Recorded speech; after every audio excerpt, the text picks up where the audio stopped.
Hey guys, welcome back to Insomniac Stream. Today's video is inspired by Kimberly Margarita, or Color Creep, here on YouTube. I will have both her socials listed down below. I love nearly everything she creates, but I really want to do my own take on her stone statue demon look, and so if you want to see how to turn to stone, just keep watching. First thing I had to do was get my gray base down, and for this I was using Mehron Storm Cloud, which is their water activated paints. I was also mixing a little bit of their white into the areas that I wanted to be high points and get a lighter gray, as you can see, more towards the center of my face. And I am just using a regular foundation brush to apply everything. You might get kind of streaky application, you might have to do a few layers, but this one's a little bit more forgiving since we're going to be adding a lot of texture. You don't have to worry about as much if you get some streaks in the base layer.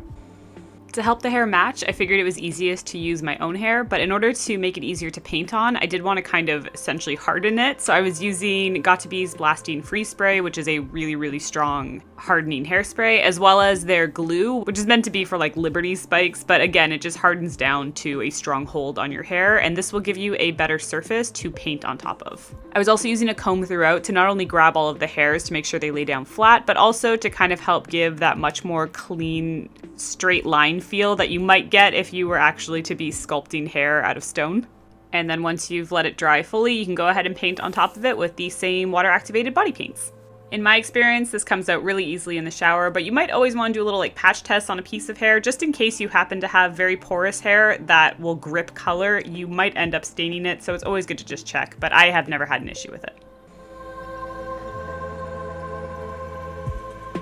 To add even more brightness to the high points of my face, such as along the cheekbones, the forehead, the nose, everything like that, I did just go in with Mehron's Clown White Lite. It is like their Clown White cream paint, but it's meant to be a lot more lightweight, and I find it a lot easier to blend out. So I was just doing this over top and lightly blending it out with a fluffier brush.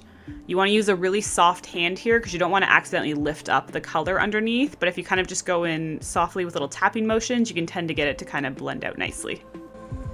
And then you do just want to make sure to set it with a neutral or translucent setting powder. This is just to make sure that any of the tackiness or that stickiness that can get left behind by cream paints gets set, and it'll make it easier to not only blend shadows on top, but also so it doesn't move on you, especially in areas like around your eyes and nose where it tends to kind of just like migrate away over time. So this will help lock it in place. And then I did the last little bit of highlighting along my neck and collarbone and made sure to set that with powder as well. From here, I started building up the spackle splatter effect, and to do this, I usually like to take a chip brush and cut it down. You can do this with pretty much any like paintbrush. As long as you cut a lot of the bristles off, you'll get a really stiff few bristles left, and that's fantastic for splattering or flicking paint. You can also use a toothbrush, even easier. But all I was using was some of the gray, some black, and a little bit of white in different layers, and just kind of kept going until I had a texture that I liked. For the eyes, I kept it really simple. I was just using different shades of gray. I laid down a base color first and then went in with some darker colors and just kind of blended out and darkened it towards the outer V of my eye. Tends to be a simple go-to on my eye shape, but definitely you can just go for one that you prefer.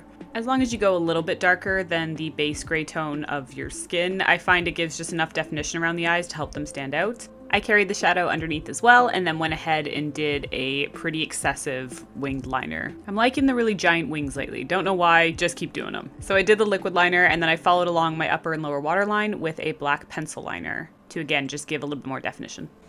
And then at this point, I kind of felt my features were still a little flat, which can kind of happen when you use an all-over base color.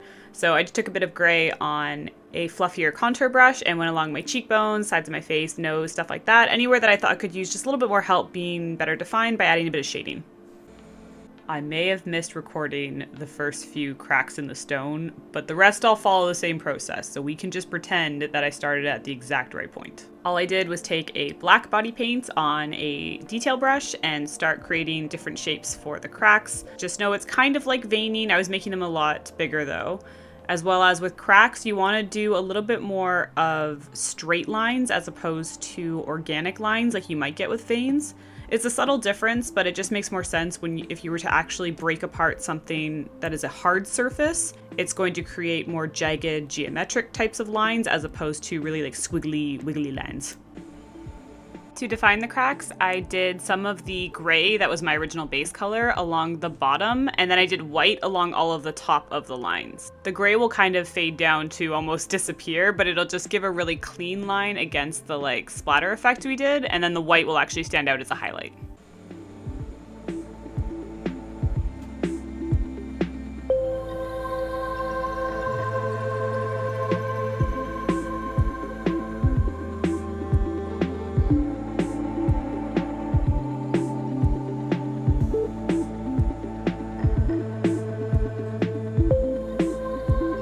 finish up the look, I just added the lip color, which for this one I went for a gray liquid lipstick. This is Stone Fox from NYX.